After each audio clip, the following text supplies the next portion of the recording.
Сәлем достар, менің каналыма қош келдіңіздер. Менің видеоларымды жіберіп алмас үшін маған тіркеліп қойыңыз. Бүгін сіздермен осындай өте жұмсақ, өте дәмді, ерекше дәмді пирожкидің рецептісімен бөлісетін боламын. Ол үшін ыдысымызға тұзымызды, қантымызды және де аштығымызды салып, жақсылап тұрып барлығын араластырып аламыз. Үстіне сұйық майымызды құйып, және де ұнымызды салып, жақсылап тұрып қамыр илейтін боламыз. Қамырымыз өте жұмсақ болу керек. Сондықтан мен төменде жазып кетемін. Барлығы қанша грамм екенін артық қоспай, грамммен қоссаңыз, сонда өте жақсы болып, жұмсақ қамыр болып шығады.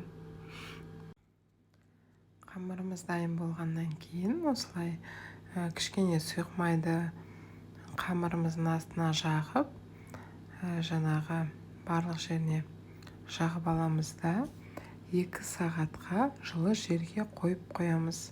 Мен пирожкиді картошкамен жасайтын боламын, сондықтан салмасын дайындап аламыз. Ол үшін пиязымызды осылайынан ұсақ қылып турап, қуырып аламыз қызарғанша. Картошкамызды пісіріп аламыз. Сосын дәміне қарай тұз салып, жаңағы қызарған пиязымызды үстіне қосып, кішкене сармай қосып, пюре қылып, осыны барлығын езетін боламыз.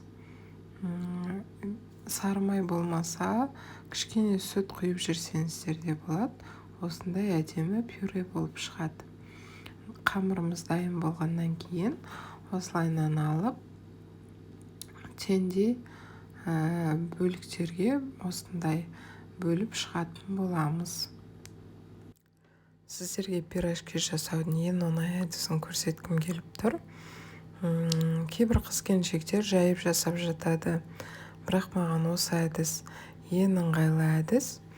Осылайынан қамырларымызды бірдегі бөліп болған соң 15-20 минутқа бетін жауып қоямыз да, сосын бетінен бір-бір басып шығасыздар осылайынан. Содан кейін ішіне салмасын саламыз осылайынан.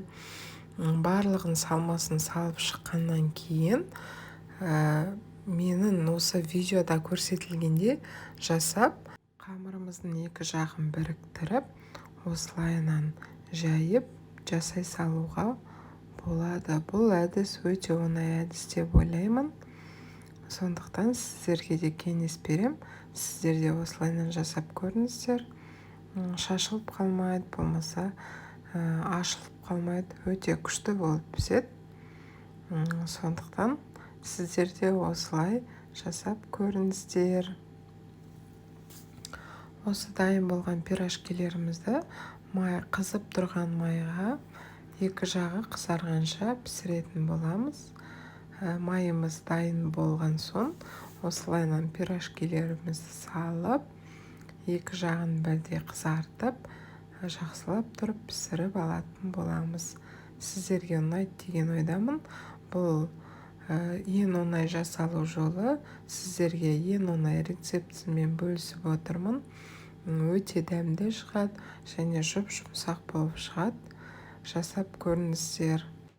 Және де менімен бөлісуді ұмытпаңыздар.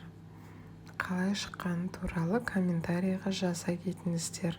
Ас болсын барлықтарыңызға.